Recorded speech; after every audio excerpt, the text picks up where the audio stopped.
Picture a storm tearing across a Nordic fjord, where lightning splits the sky and waves crash like war drums.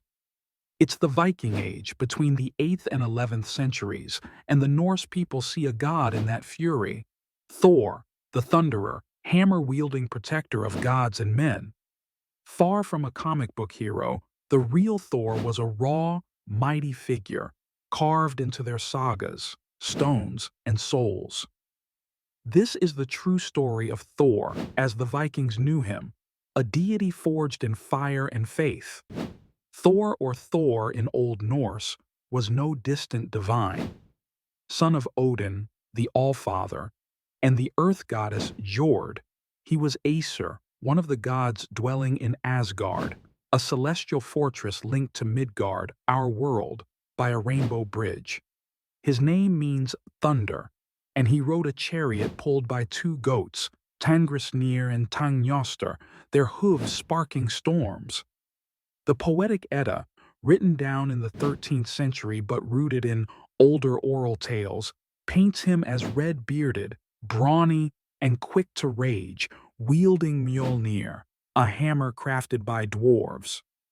Mjölnir didn't just smash, it blessed marriages, hallowed graves, and guarded against chaos. Norse sagas, like the Prose Edda by Snorri Sturluson, tell of Thor's exploits. He battled Jormungandr, the world-encircling serpent, in a fishing trip that nearly drowned the earth. His hammer struck, but the snake slithered free. Another tale pits him against Hrungnir, a giant whose stone heart shattered under Mjolnir's blow. Thor wasn't all muscle. He outwitted the dwarf Alvis, quizzing him till dawn turned the trickster to stone. Yet in the Harbard's Ljod, he's mocked by a disguised Odin, showing even gods had flaws.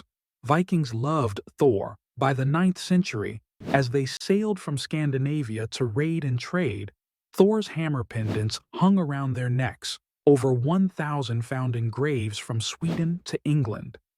Runestones, like Sweden's Altuna stone, show him fishing for Jormungandr, hammer raised.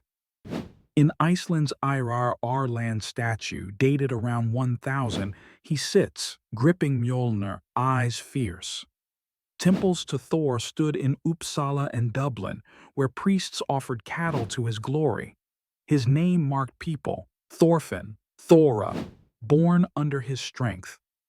Thor wasn't just a warrior.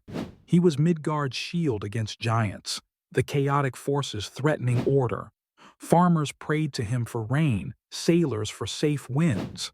When Christianity crept in by the 10th century, Thor held fast. Pagan amulets spiked in Denmark as converts clung to him.